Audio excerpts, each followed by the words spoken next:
unaware she'd been pregnant. The entire divorce. He married his mistress in 3 months.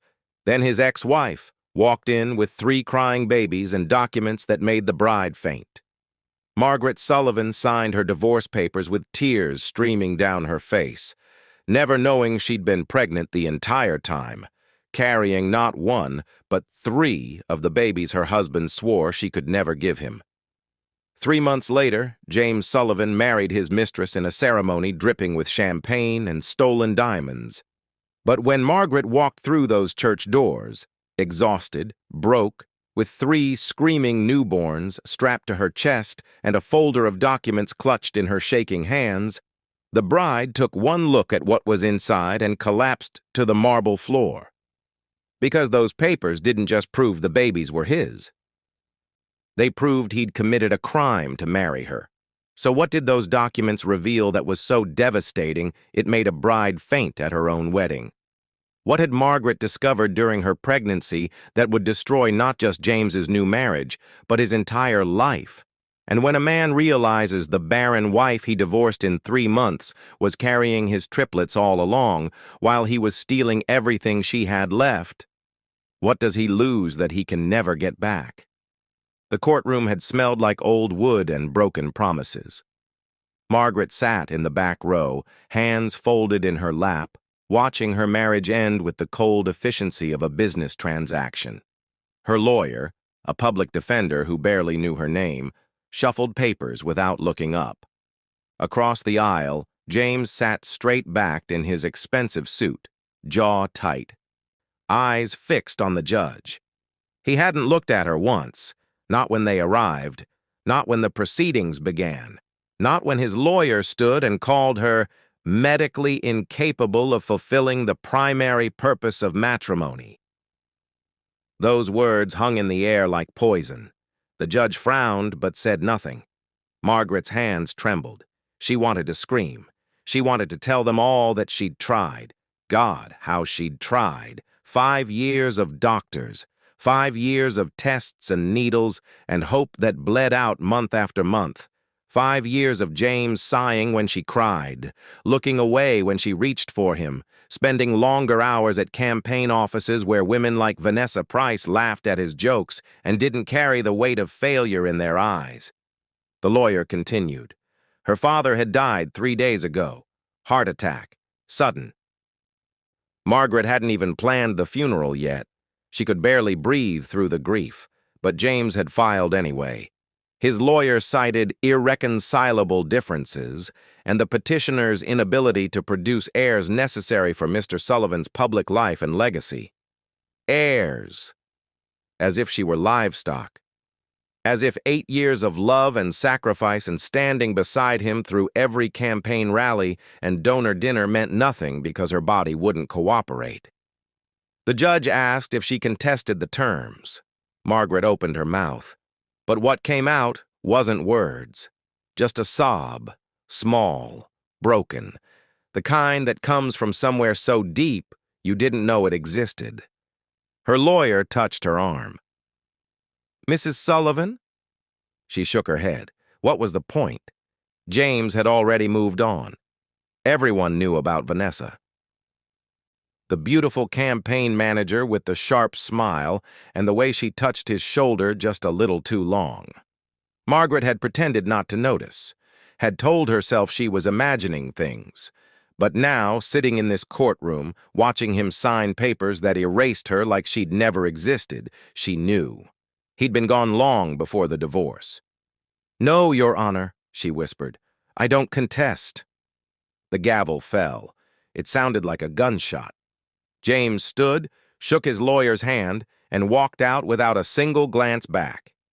Margaret sat there long after everyone left. The bailiff finally touched her shoulder. Ma'am, we're closing up. She nodded. Rose. Walked out into the parking lot where the sky was gray and flat. She sat in her car, a 10-year-old sedan that rattled when it started, and stared at the courthouse steps. That's when the pain hit. Sharp, low in her belly. She gasped, doubling over. Stress, she thought. Just stress. Her period had stopped months ago. The doctor said it was early menopause, stress-induced. She was only 34, but her body had given up, just like everything else. She drove home, except it wasn't home anymore. James had already moved his things out. The house echoed. She walked through rooms that used to hold laughter, and now held nothing. Her father's voice echoed in her memory. "Maggie, sweetheart, don't let anyone make you feel small." But she felt microscopic, invisible, erased.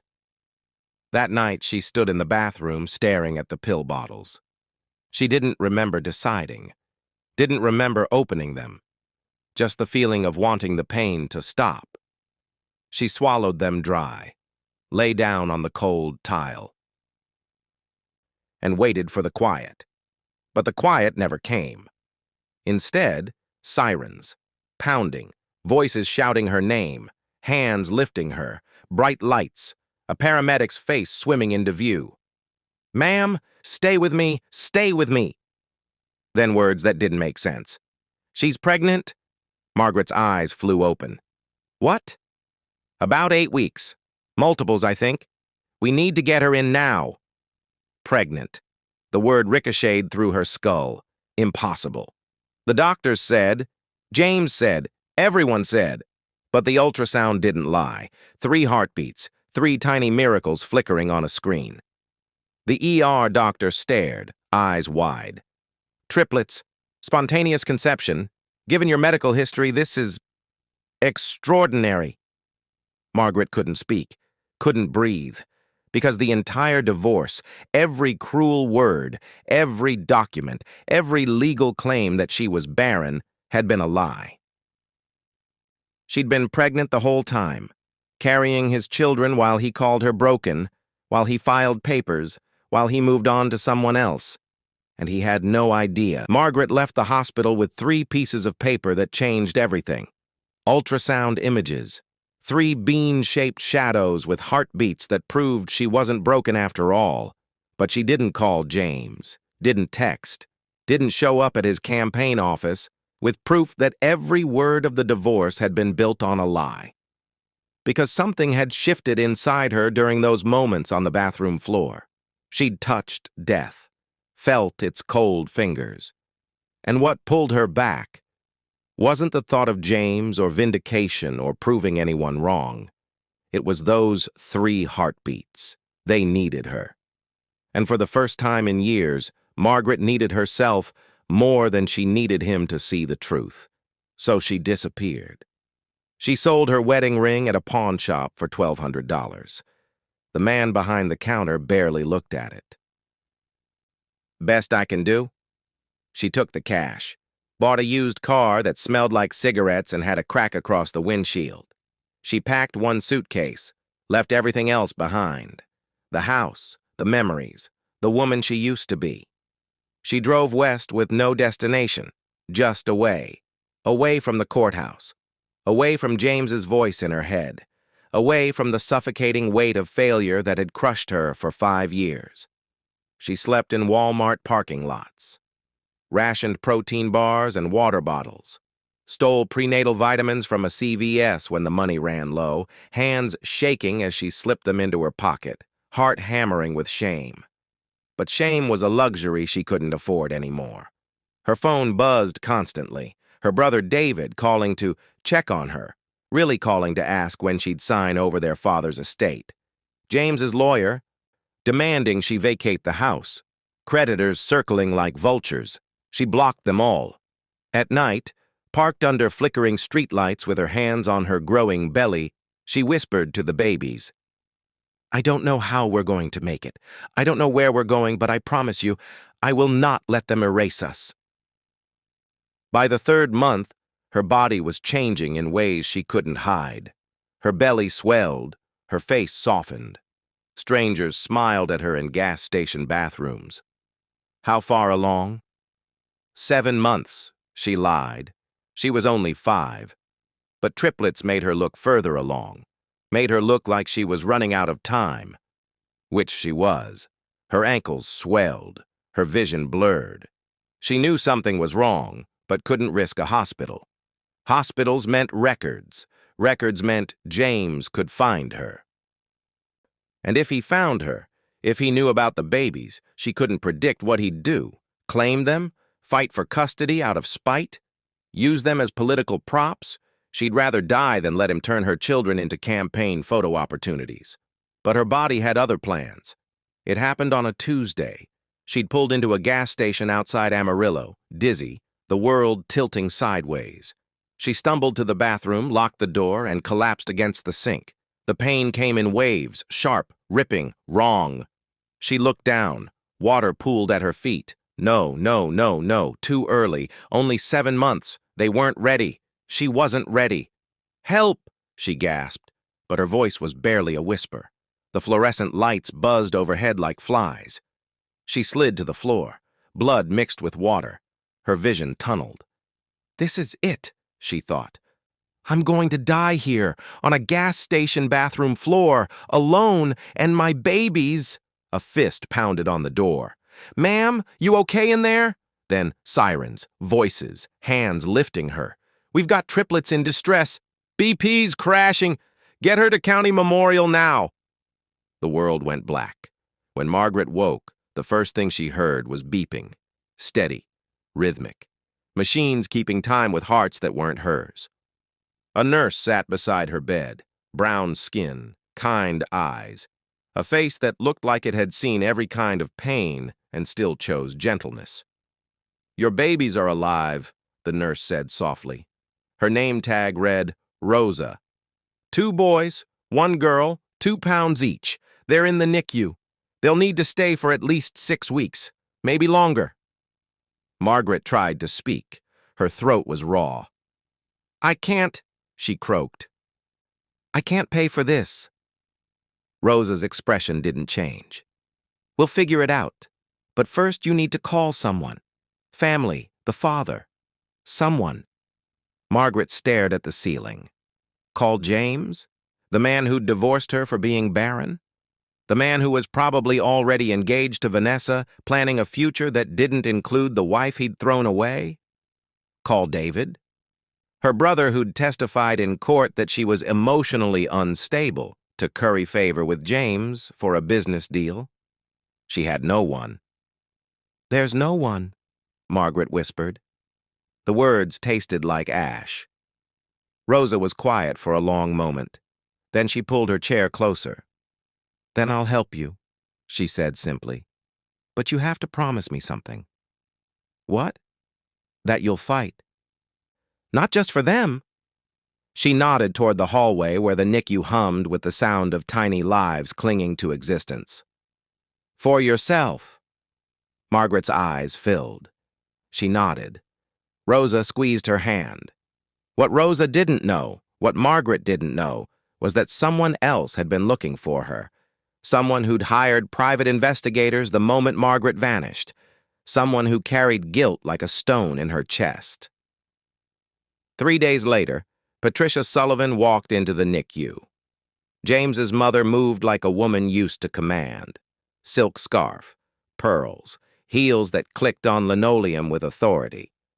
Margaret saw her through the glass and felt her stomach drop. She tried to stand, but her body was still weak, still stitched and raw. Patricia stopped at the NICU window, stared at the 3 tiny babies hooked to wires and tubes and machines that breathed for them. Her hand flew to her mouth. When she finally turned to face Margaret, her eyes were wet. "I've been looking for you for 2 months," Patricia said quietly. "I hired investigators. When you disappeared after the divorce, I knew something was wrong. Your son made it very clear." Margaret started. "My son is a fool." Patricia's voice cracked. "And I am ashamed I raised him to be one."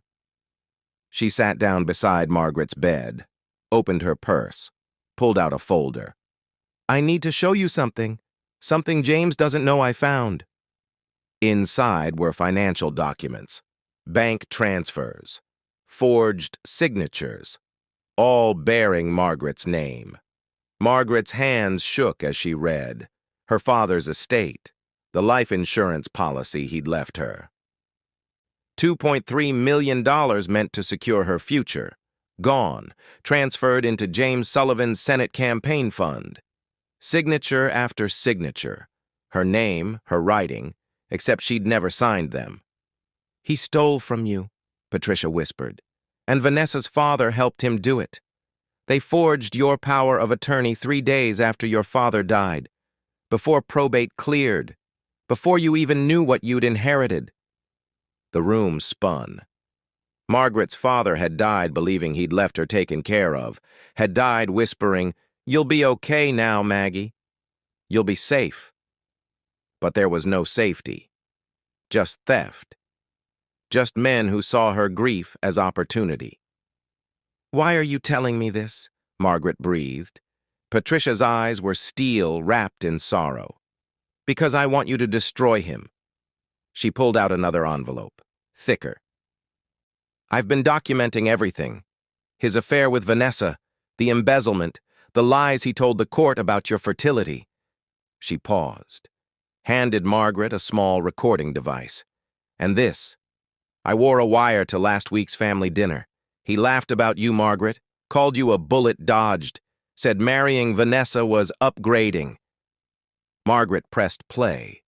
James's voice filled the quiet, cruel, mocking. Everything she'd feared he thought of her, confirmed. Patricia leaned forward.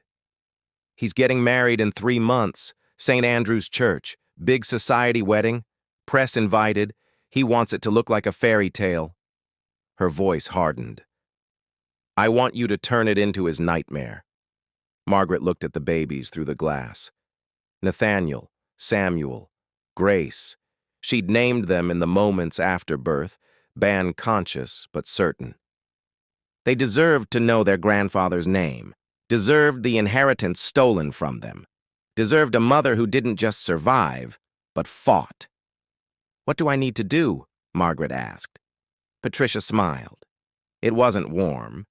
It was the smile of a woman who'd spent 40 years in high society and knew exactly where every skeleton was buried. "You show up," she said, "with the babies, with the documents, with the truth. And you let the whole world watch him fall." 3 months later, Margaret stood outside St. Andrew's Church with 3 babies strapped to her chest in a carrier Rosa had helped her find at a thrift store. They were crying. All 3. A chorus of tiny, furious voices that seemed to echo her own rage. She was exhausted. Hair pulled back in a messy bun, dark circles carved under her eyes like bruises. Wearing jeans and a plain shirt because she had nothing else. But in her bag, the documents. All of them.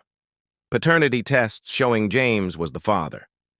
Medical records proving he had the fertility issues, not her. Financial statements tracking every stolen dollar from her father's estate. And the recording. His voice. His cruelty. His lies. The church bells rang. Inside, James Sullivan was marrying Vanessa Price in front of 300 guests, politicians, donors, society families, press cameras capturing every moment for the news cycle. Rosa stood beside Margaret in the parking lot. "You sure about this?" Margaret looked down at Nathaniel, Samuel, and Grace, their tiny fists curled. Their eyes, James's eyes, staring up at her with complete trust. "I've never been more sure of anything," she said. She walked through the doors. The church was magnificent. White roses everywhere. Candlelight flickering like stars. An orchestra playing something classical and expensive. Every head turned as Margaret walked down the aisle. Her sneakers squeaked on marble. The babies cried louder. Whispers erupted like wildfire. "Who is that? Is she homeless? Someone call security." James stood at the altar in a custom tuxedo, Vanessa beside him in a gown that cost more than Margaret's car. His face went completely white. "Maggie?" His voice cracked. "What are you doing here?" the officiant stammered. "If anyone objects to this union, speak now or—" "I object," Margaret said clearly. Her voice carried through the vaulted ceiling. Gasps rippled through the pews. Vanessa clutched James's arm. "Who is this?" "His wife," Margaret said. Ex-wife. As of 4 months ago. She reached the altar, pulled the first envelope from her bag. I brought you a wedding gift, James. She handed it to him. Paternity tests. For Nathaniel, Samuel, and Grace Sullivan, your children, the ones you divorced me for not being able to give you. His hands trembled as he opened the documents. 99.99% match. All three. The room exploded in whispers. That's impossible, he breathed. You were barren. No. Margaret's voice was ice. You had low sperm count. Your doctor told you we needed IVF, but you refused. Blamed me instead. Let me think I was broken for 5 years. She handed the second envelope to Vanessa's father, sitting in the front row. Financial records, showing how you and James embezzled $2.3 million from my father's estate to fund his campaign. The man's face turned purple. Those are lies. Federal investigators are outside, Margaret said calmly. They don't think so. Sirens wailed in the distance. James grabbed her arm. Maggie, please, we can fix this. She jerked away. You called me broken. You filed for divorce 3 days after my father died so you could steal my inheritance. I was homeless, James. I gave birth in a gas station bathroom because I was terrified you'd find me. Tears streamed down her face. And you... She turned to Vanessa. You're wearing a necklace bought with my father's life insurance. Money meant for his grandchildren. Vanessa swayed. Her eyes rolled back. She collapsed in a heap of white silk and stolen diamonds. Paramedics rushed in. Police followed. But Margaret wasn't done. Patricia Sullivan stood from her pew and walked to the altar. She faced her son. There's one more thing you need to know, James. What? You're adopted. Your father and I couldn't have children. You've spent your whole life obsessed with bloodline and legacy. But these 3 babies? She gestured to Margaret's arms. They're the first actual blood descendants of the Sullivan name, the ones you threw away. James collapsed into a pew, broken, destroyed. Patricia turned to Margaret. Let me help you raise them. Please. Margaret nodded, unable to speak. The cameras flashed. The world watched. And for the first time in months, Margaret felt free. If this story moved you, if you believe in justice for those who've been silenced and erased, please turn on the notifications bell so you never miss another story like this. Because Margaret's fight isn't over, and neither is yours. Drop a fire emoji if you think she did the right thing, and subscribe, because next week's story will shake you even harder.